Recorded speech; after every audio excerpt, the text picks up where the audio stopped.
Hey guys, alright, so it's time for part 2, and part 2 is just going to be power supply.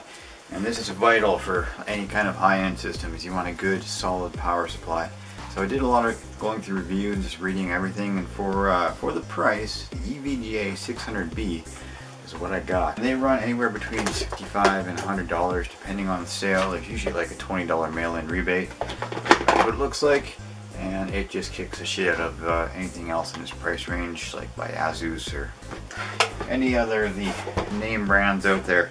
Only problem, it's not modular, meaning all these cables, you're not using them, they're pretty much stuck there, so you're going to have to hide these somewhere in the case. Luckily I'm working with a pretty big case here, so that won't be a problem. That's a lot of wires, man, and that might confuse you. Plus these wires change with the years. Like if you look at an older power supply, they won't have half the connectors that this thing does. So it's very important you get a power supply that has the right connectors. First things first, power supply. You want to get that in. So just want to get all these wires out of the way. Pretty simple. Just line it up on the back until these screws here are visible through the back. 4 screws there. Oh yeah, that's definitely backwards. So the fan has to be on the bottom. Obviously that's a good sign that you have things in backwards. So I'm a goof, and all the screw holes now line up. So I'll just screw those in. Got my handy pile of screws here. There's 4 of them. Screwdriver, that would be handy too. So let's do this. And I shouldn't have to tell you guys to ground yourself. Now you do have a power supply. Before you play with anything, touch something metal, like a case. There's no static electricity here. It's just really humid all year round. I don't usually have to worry about that. But if you do worry, use a grounding strap. First thing I'm going to do is organize these cables because I want them in kind of the direction I want them to go. Like I want all these SATA power connections to go to the drives. So I'm going to be keeping the drives down there. So I'm just going to move that cable down there for now.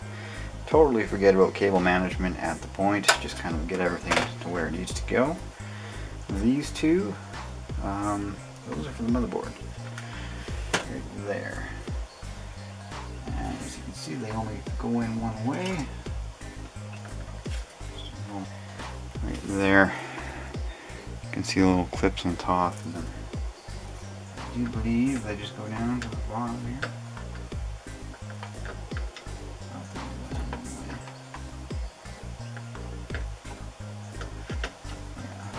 Facing upwards.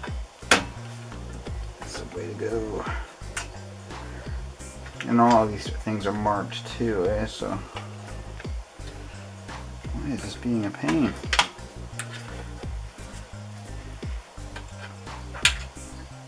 Yeah, got them. There we go. In they are.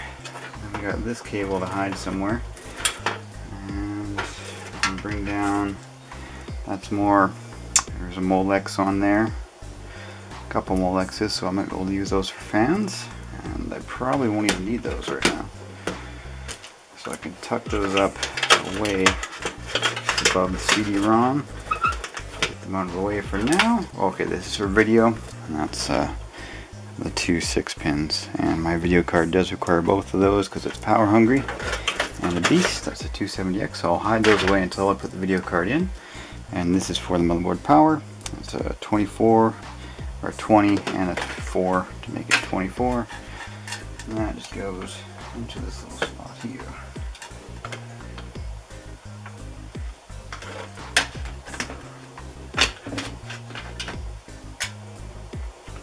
I should combine the two to make the 24. And match them up to these slots. Be a little bit of a lip on there,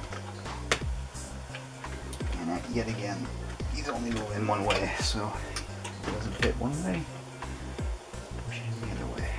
She fits. Oh, I forgot about all the SATA cables too. These are for your hard drive. I hooked those up yesterday when I was putting in the motherboard, and that was something else I skipped, was all the screws for the motherboard. But you know, if you're doing this, you probably already know that. So all the SATA cables just plug into the side, and then these just go from there to the back of the hard drive, and just match up the notches there. So this one's the notches on this side. So it's going to be a pain in the ass. But there you go. That one's plugged in. And oh, another thing you should do before you get anything in here is hook up all your power and all your front panel stuff. This is all cables coming from the front panel of your computer. And basically there's just like one for power and reset. That's about all you need, and then maybe the also the speaker header, just in case you need to do some diagnostics from beeps that come on if you screw it up. Anyway, is that about it? I think it is. I think we're done, folks. Alright, so until I get the video card in and the RAM in, that's all there is for now. I think it's looking pretty good, just coming together.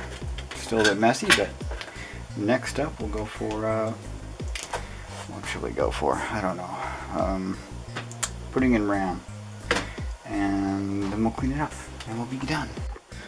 Alright you guys, so thanks for watching, and keep on watching my little project here, because this will be a beast of a machine and I can't wait to play around with it. Alright, goodbye and happy playing with your computer. I don't know. Bye bye.